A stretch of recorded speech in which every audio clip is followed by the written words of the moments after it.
And you have your own opinions, and one is against universal basic income. Right. Despite examples of Namibia and other places where it has worked. Do you dismiss it altogether?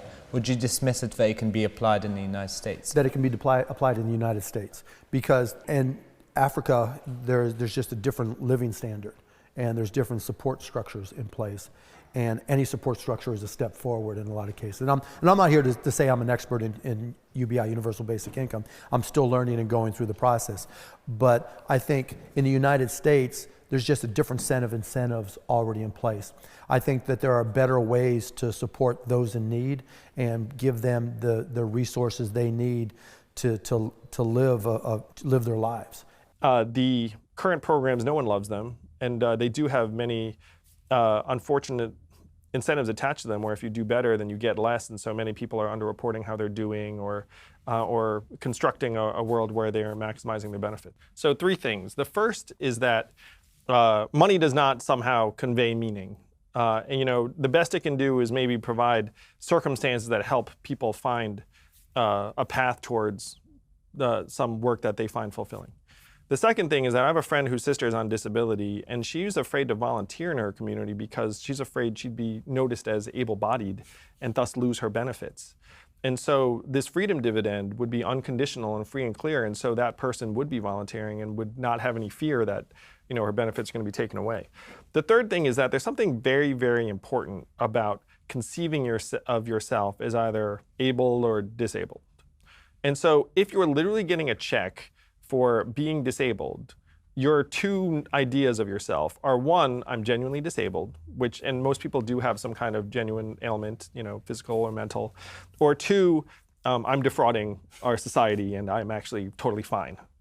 And I'm going to suggest that most people will fall into bucket number 1, that it's like a rare person who's just like, I'm 100% fine, and this disability check I'm getting is just me being completely fabricating some condition.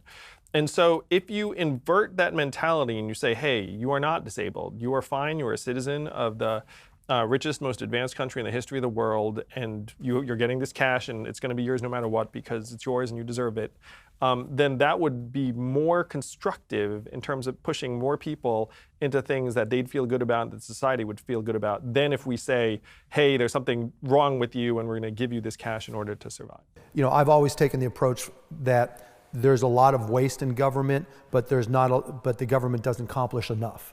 And so with a little bit more efficiency, rather than a universal basic income, those who already qualified for need, we can give them more money without all the strings attached. And I'd rather shrink government and take a greater percentage of the money going into government and just write them a check to those people in need, which is not UBI, but it serves the same purpose for those who are qualified. We're already spending hundreds of billions of dollars on 126 existing welfare programs, which would be largely consolidated. A lot of that would get replaced by this dividend because people would vastly prefer $1,000 in cash unconditional to the hodgepodge of benefits with administration and monitoring that they currently experience. So my plan, the freedom dividend, would be opt-in. But if you opt in, then you will forego benefits from the existing programs. And so if you are currently receiving more than $1,000 in benefits, then you would look at this and say, hey, I'm not going to do anything and my life is going to be as it is. If you decide to opt in for the freedom dividend, it might be very appealing because it's unconditional, there's no administration, no case manager, it's $1,000 cash, you can do whatever you want, then you forego your current enrollment. When you do it on a universal basis, if I just quit, should I get paid too? Well, the great thing is we can make this universal. It's a right of citizenship, and that means it's not a stigmatized transfer from rich to poor.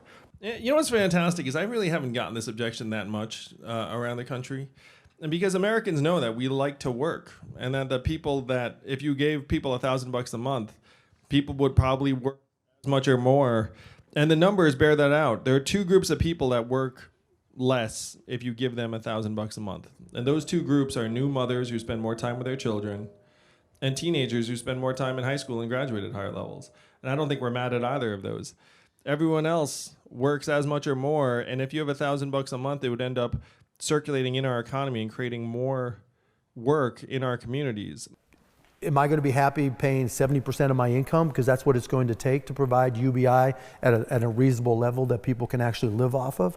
No. I mean, you saw that here in the UK where when taxes got to 90%, people, moved to the United States or moved elsewhere, or moved to the Cayman Islands. And so, you don't want it to be a disincentive. To me, the focus on income taxes is not the right way to go. And I'm going to use Jeff Bezos as an example.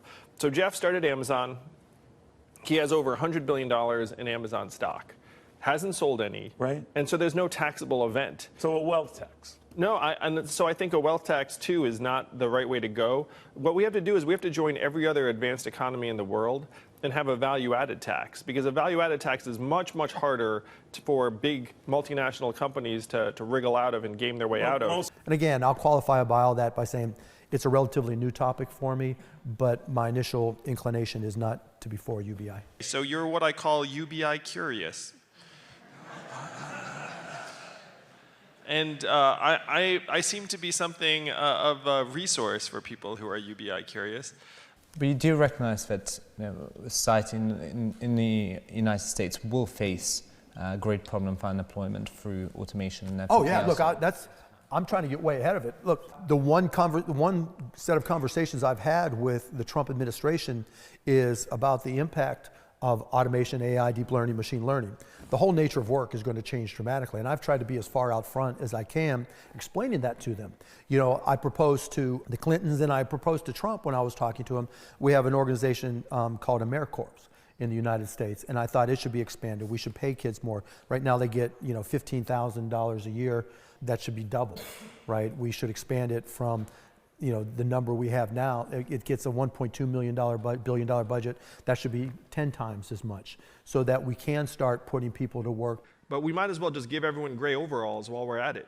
You know what I mean? I think a federal jobs guarantee program is well intended, but would be somewhere between problematic and disastrous in practice. Just like if you imagine a world where it's like, hey, there's no job for you. You're going to die of starvation. But don't worry, we've got this government job for you. And then you show up, and then let's say it's like, you don't like the job, you don't like your boss, like that there are some problems. It's like, well, you don't have a choice because this is your only means of survival. And so then you wind up with this bureaucracy, like doling out subsistence jobs that are necessary for people to survive.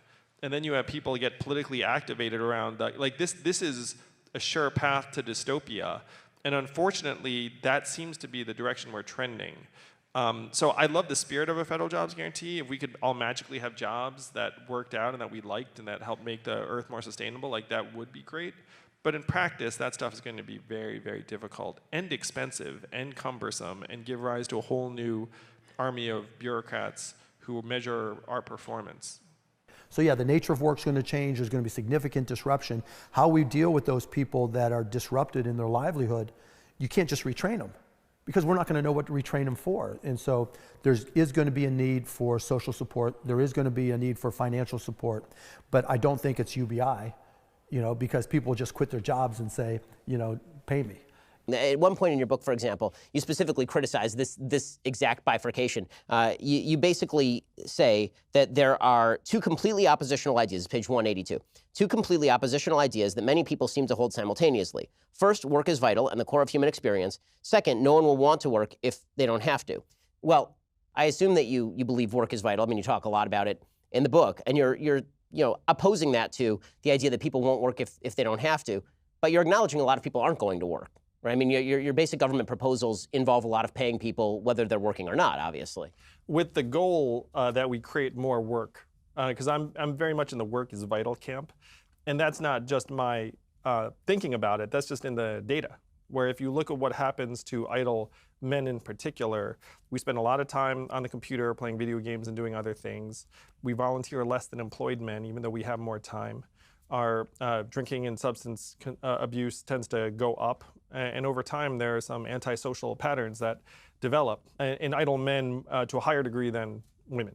And so if you look at that and you say, okay, this actually is pretty consistent with my intuition that work is incredibly important and vital. It provides structure, purpose, fulfillment, meaning, social structures to people every day. And so the question is, how do we create more things like that? Now, to me, the best path to create that is to put economic resources into people's hands in the form of a freedom dividend of $1,000 a month, which would then allow more people to do the sort of work that either they want to do or that their community has a need for. And the goal is to create jobs, and putting $1,000 a month into people's hands would create at least 2 million new jobs, just because the buying power would just go right back into local businesses and communities. Now, all that being said, I do think our definition, our notion of work should evolve. And so to me, we should broaden the definitions of work to include being a parent or caregiver, but also arts, creativity, entrepreneurship, journalism, things that we know people, coaching, volunteering, civic engagement, things that we know people want to do more of, but that right now society will systematically either undervalue or not have any monetary value. I'm a libertarian at heart. I'm a realist first, and I've kind of evolved. I'm not a no government. I'm not a destroy government. I think there's a very valid need. We were talking a little earlier. I'm a big believer that as a country, whether it's UK or the United States, there's a balance sheet, to use financial terms, where we take on certain obligations to our citizens. You know, healthcare, safety, service, a basic foundation so they can live, because it's always more expensive. Social unrest, civil unrest, violence is always more expensive than taxes, right? And so if we can make life a little easier for people, so that they can survive where it's difficult for them, or we can help them so they can contribute and reach their own goals, then I think we all benefit more. We're like, if I can just avoid spending money on you, I'm gonna somehow save money. When we end up spending that money in very, very dark, costly, counterproductive ways in the back end, because they wind up in our institutions, and our institutions just spend a truckload of money. Once you get past the basics of providing foundational support for your citizens, then I'm all for a free market. You know, I've always said that it's after military service, the most patriotic thing you can do is pay taxes, because everybody, you know, I'm not as successful as I am without first, you know, being able to live in a safe environment and having a country that functions. Sit down and talk to the people who didn't vote for me, and find out why and what the issues are and how I can connect to them. Because in order, you know, I think the only way for a country to thrive is to be as unified as possible, and for their government to show as much understanding and respect for different issues as possible. And the only way to do that is, it's easy to talk to the people who agree with you. The key, can you connect and find an understanding with the people who disagree with you?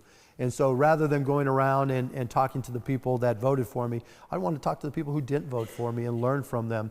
And then I would start discussing an agenda. And if it were me, one of my first acts would be to go to the part of the country that voted for me the least and tell them I'm your president too. I have done the math. It's not left. It's not right. It's forward. And that is how we're going to beat Donald Trump in 2020. I thought you might join the Yang Gang for a second there. Mark, do something.